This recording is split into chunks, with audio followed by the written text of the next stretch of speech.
Hello, my name is Molly, also known as Deepbluerenegade, and this is a new adventure for me, or at least somewhat new. um, so, let's see.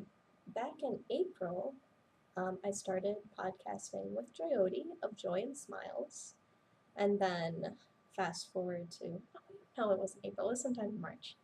Um, so now fast forward to May, today is May 25th, 2013. Um, I decide, like, my webcam arrived yesterday, and now I'm trying to do a podcast by myself because I'm in Albuquerque and Joy's back in Indiana. So, just to say a little bit about myself, I am a PhD student in electrical engineering at Purdue University. Um, and right now, I'm actually in Albuquerque, New Mexico, working at Sandia National Labs. So um, it's so far so good. 2 weeks of work done. Finally able to get work done, which is amazing. Maybe, what is it? The problem with working for any new company, including national government labs, is that they put you through this gamut of training and getting your computer set up and getting all your signatures and stuff like that. So that's what the past 2 weeks has mostly been full of, along with training for the equipment I'm going to be using and other fun things like that. But that's just maybe a little bit of background about where I am right now and sort of why I've decided to start my own podcast. But really, the main topic that I want to talk about is actually knitting and spinning. So, I've been knitting since 2003. So the story behind that is my grandmother came to visit for Christmas one year, and she took my sisters to the yarn shop, and she bought them yarn and she taught them how to knit. And after she left, I went to my mom and I'm like, why didn't she teach me? I want to learn how to knit too. And so that was my sophomore year of high school. So my mom's like, okay, fine. So I'm like, this is how you knit. This is how you purl. And for the first couple of projects that I made, I had to get her instructions. Like, how do I stop? Because I couldn't remember how to cast off. So, um, so for all through high school, I knit scarves, and all through college, I knit hats. And then I learned how to read a pattern for real after I got into grad school. So I started knitting socks, shawls, sweaters, you name it. And because I know myself, what I really like about knitting is being able to finish things on a semi-regular basis. So you aren't going to see me knitting blankets. You're not going to, like, there's a limit to how big of a project I'm going to take on, because if it takes too long, I get frustrated with it. I think that would be the best way of putting it. So, let's see, how am I going to format this? So probably to start off with, I can talk about my works in progress. Right now I have two. I don't like to have a lot of things on the needles at the same time. Going back to that whole liking to finish things. So because of that, I try to limit how much I have and try to finish things before I start new ones. So what I have on the needles right now is alfalfa. And probably a good thing to note about this is, let's see, yesterday I was to the armpits, and now I am obviously not that far. So I cast this on not this past Wednesday, but the Wednesday before. And when I went to try it on to figure out if it was time to add the horizontal bust darts, I found out that I had positive ease in the sweater and not negative ease. So you're supposed to have somewhere between 1 to 2 inches of negative ease for this pattern. So my upper bust measurement is 36 inches. So I was trying to decide if I wanted to go 37 or 35 for the pattern size. Oh, and the pattern is Alfaba by Mary Annarella. And it will look like this when I'm done. So, so really cute. My mother-in-law gave it to me a couple of months ago, and so this is whatever the first opportunity to knit a fingering weight sweater.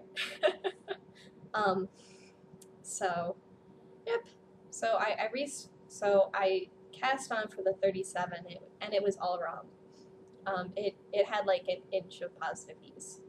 So now I cast on for the 35, and I'll have to go through my pattern and remark it because I was putting squares on all the places that were the size 37.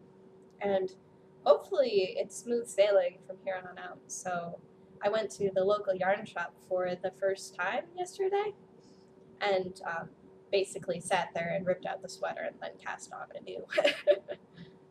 So on one hand, it's frustrating to have to restart a sweater, but on the other hand, I've been getting really tired of knitting sweaters that don't fit me right.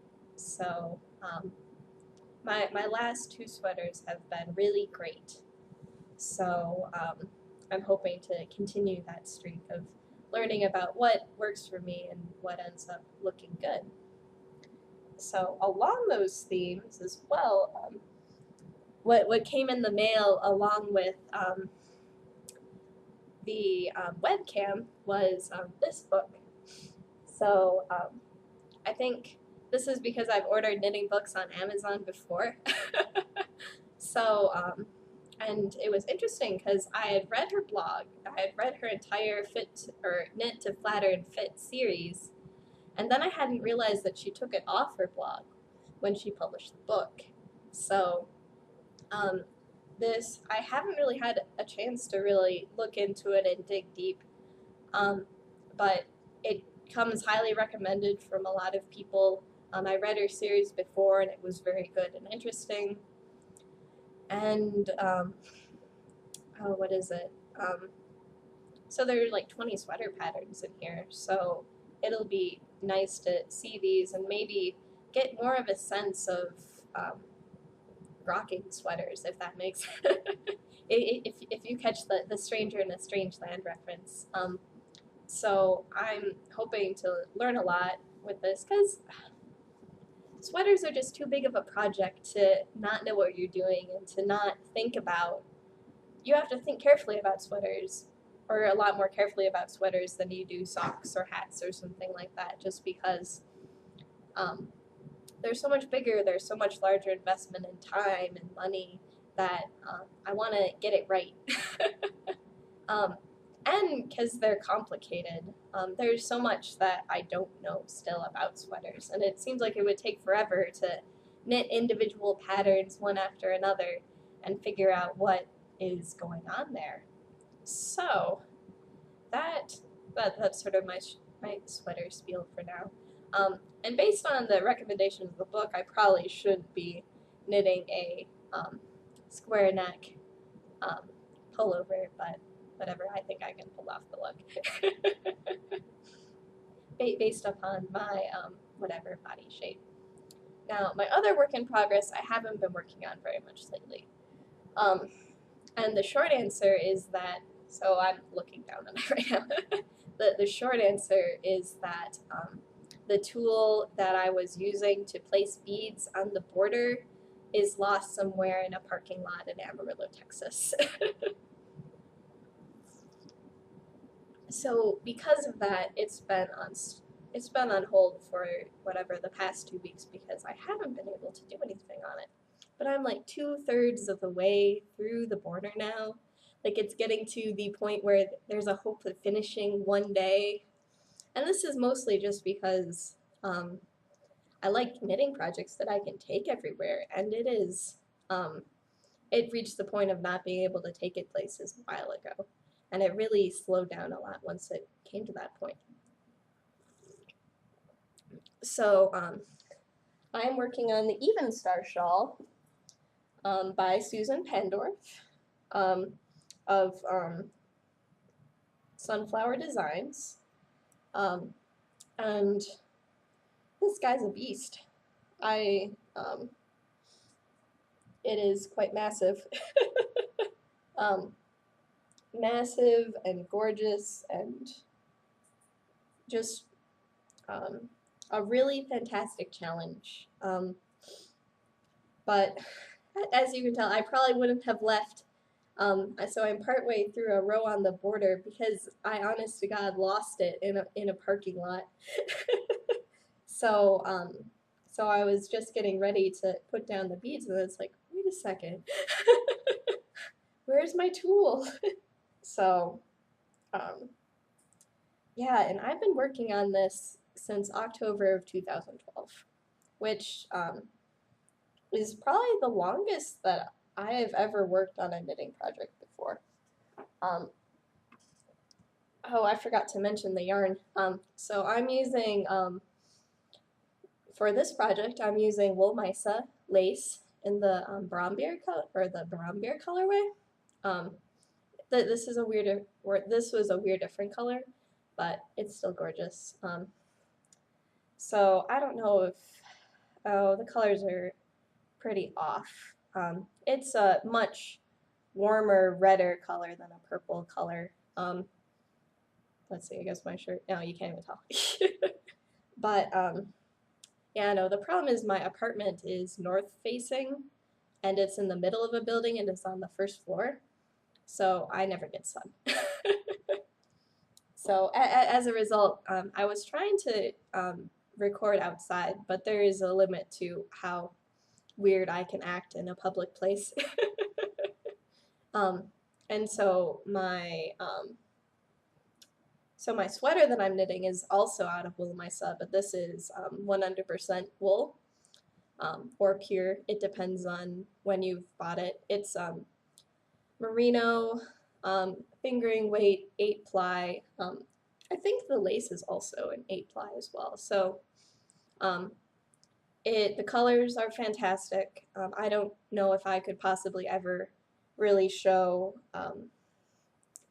This particular colorway is Bluecuracao or something like that, and it's just like in the light you can't see the overtones and the undertones of blue that are in it.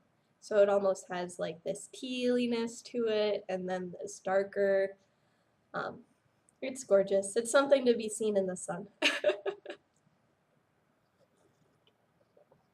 So those are my works in progress.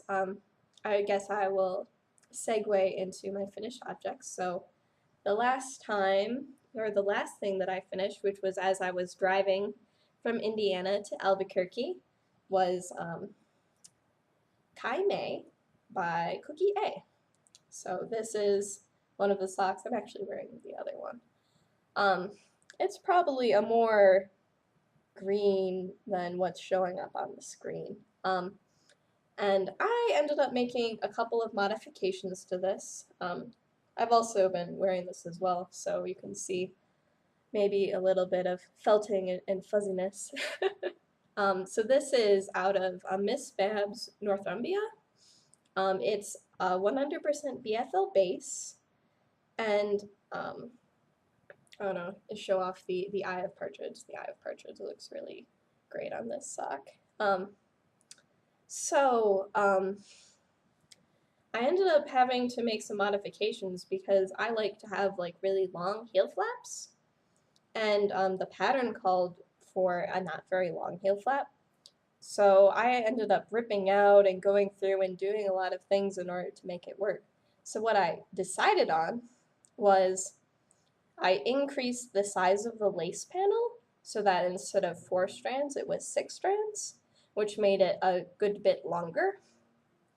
And then I started the twisty mabob because it twists around the foot fetchingly.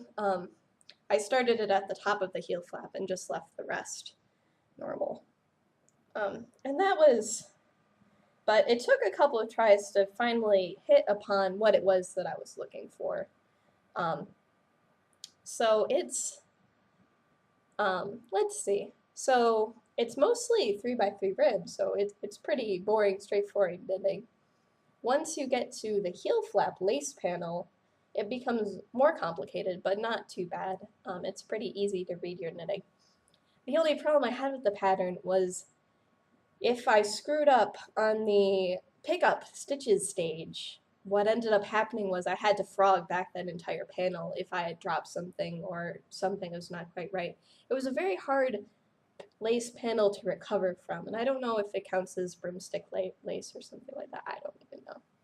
But yeah, so that is the third thing that I've knit out of Cookie A's Sock Innovation.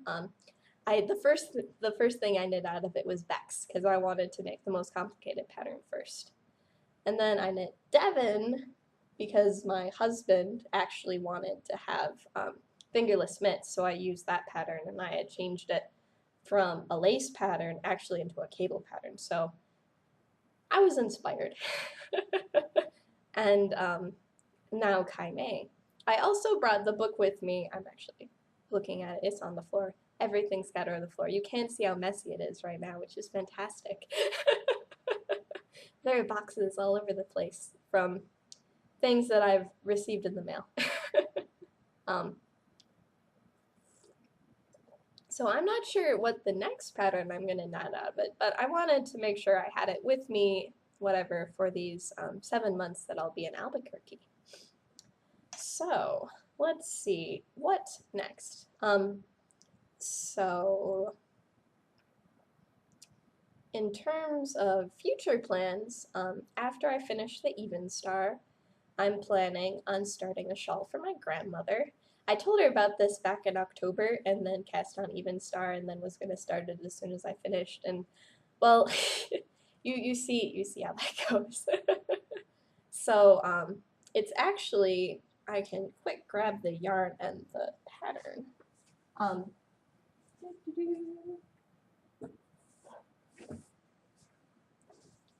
So, sorry about sneaking out of frame. So this is the yarn that I'm going to be knitting it out of. It is Socrates, and it is an alpaca, nylon, and wool blend. Yeah.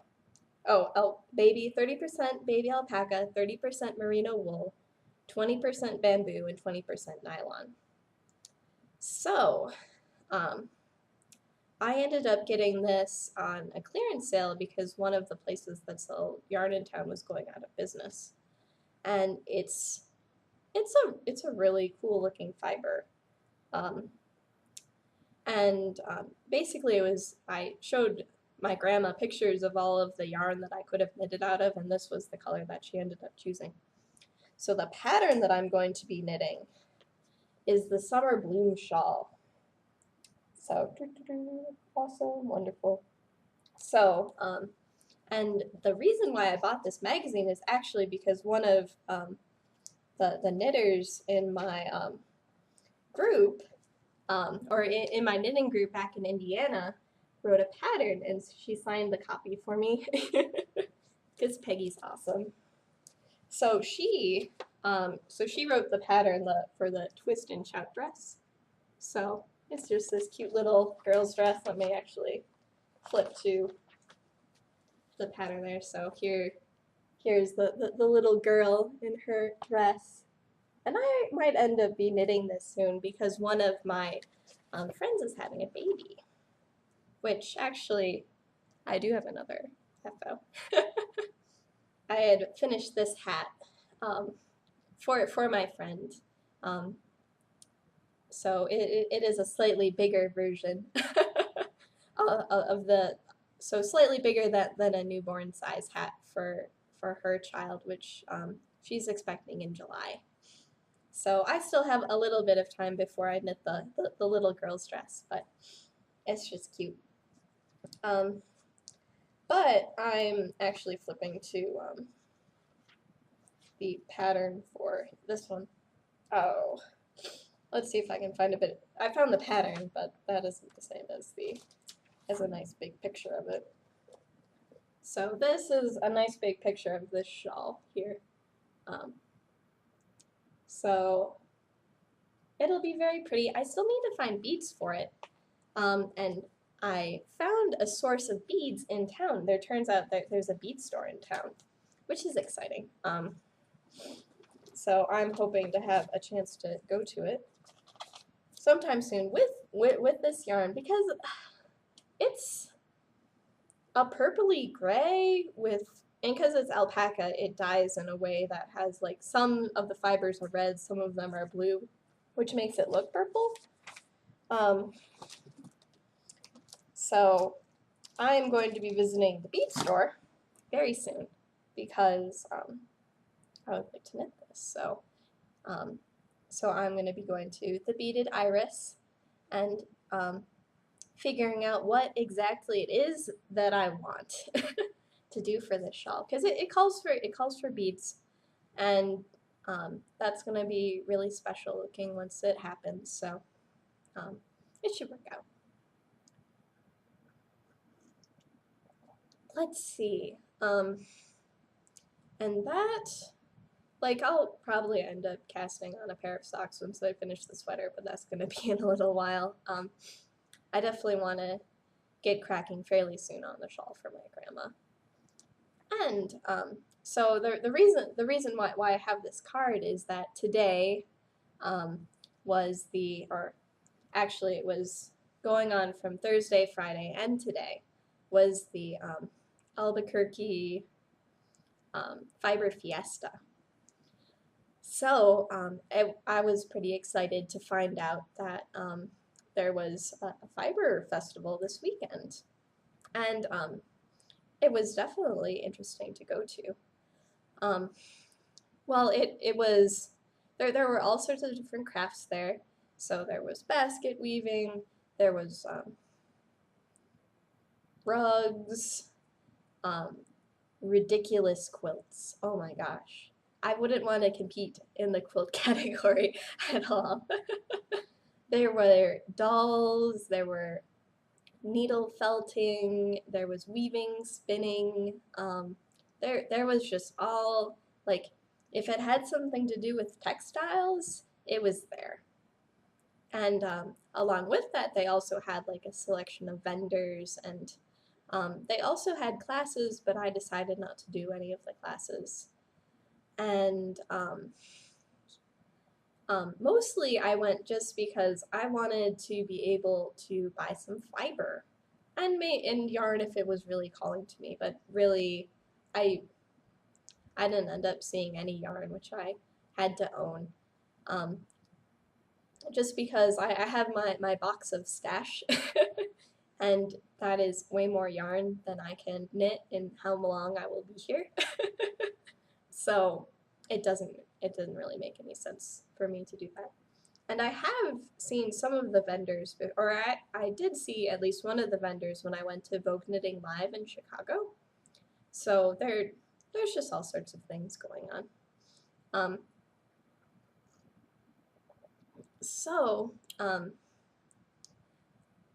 Because I was on a fiber mission, I ended up walking all around through the maze of vendors and looking at everything. And so they had jewelry, there was a woodworker, you could buy looms, there weren't any wheels for sale, which was probably just as well. I don't have the money right now to even buy a wheel. So when I spin, I'm using a spindle that my friend Jen gave me. She's actually the one who taught me how to spin. And I have spun 3 braids of fiber so far, so it's not like I'm super duper experienced. But I did end up buying 3 braids today. So this is the first one. This is a 50-50 merino silk blend, and I might just need to put pictures in just because the colors are so off. So it came from Redfish Dye Works, and the sheen and the crimp were what sold me on this one. So I suppose that after getting my last spin was a fiber optic gradient, and so it was 80% merino and 20% silk, and it was just wonderful to spin with. So I was keeping a close eye, especially on things that had um, that the luxury of the silk, just because it was wonderful. I really enjoyed it a lot. Um, and then after that, I ended up going to the Chamomile Connection, and she had this very beautiful Polworth twist. Um, it was the colors really spoke to me, and it was $11. So I just felt that it was like a great value, and it was beautiful, and it'll be fun to spin because it's like I haven't tried it before, but I've heard good things about Polworth, so that's sort of my thought process there. Because I want to try new things since I am new and figure out what it is that I like exactly. Um, so I really enjoyed the merino silk. Um, now that I know how to draft, I think I feel a lot more confident about trying different things. And the third thing I got, since I'd realized that going to the Chamomile Connection booth wasn't going to actually cost me a lot of money, I also got some BFL Silk. Oh, bother, I think let me quick grab the tag. Oh, sorry, where are you? Okay. So I got this from the Spruce Dragon. So they had a lot of beautiful colors and fun things. So this is 75% BFL and 25% Toss Silk. The colors are way off on this. So it's this like maybe a bit darker than sky blue with greens. It was pretty. um, so and I end up whatever killing a lot of birds with one stone with that one, I suppose, because it has the BFL and the silk. So those are the three things I bought. I ended up talking with a woman who raises Angora bunnies, but it just wasn't in my budget to buy her fiber. I talked to a lot of, whenever I saw someone spinning, I'd ask them about their wheel and why they liked it, and just because one of the local yarn shop that I haven't visited yet has spinning classes, so I'm wondering whether or not it would be a good idea to take a wheel spinning class, because one of the cool features of the class is that you, like, every week you have to use a different wheel. So because of that, like, it would be a really good opportunity to try a bunch of different things and figure out what it is that I like exactly. So yeah, so it's pretty exciting for sure. And what I'm going to be spinning next, as soon as I finish the Evenstar, is so this is Gnomes Fibers, and I have 2 braids of this. Now this is probably pretty close to the right color. It is 100% Shetland top, and I can tell from holding it, it's definitely not as soft as the merino, but it's just, you can maybe even see how floofy and coiled and stuff like that is. So, and I think it's going to want to be really thin when I spin it. So my main goal is to spin lighter weight yarns. And I thought that I had spun like so thin when I had spun my last project, and it turned out to be worsted. But there's still, I'm still learning, so I'm hoping that in the process of doing this one, because it's beautiful, this like sapphire, I think the colorway is Sapphire Surprise, and I'm really looking forward to being able to do this. But until I finish my Evenstar, the Evenstar takes the same time as spinning time, so I figured if I was ever going to finish the Evenstar, I really needed to use that time wisely. And then I'll be able to try out my bag. So I ended up getting a spinning bag from the Knotted Bag. She's on Etsy. I just really love the star fabric. So and then it has a satin lining, so then the fiber can easily slip in the bag. Because I was having problems with my fiber management and not sitting on my fiber while spinning it, because then I would end up breaking at least the strip of top that I was spinning off of. So, yep. Let's see. I'm sorry there. I think that's everything. Which I guess makes sense. Because when I was podcasting with Jody, we would take like an hour and there's half as much things to talk about. So basically, I hope you liked my first episode. If it turns out that it's really awkward, that it's just me talking at a computer, maybe I'll find a local co-host in Albuquerque. I don't know. If someone really wants to, I'm open to the idea.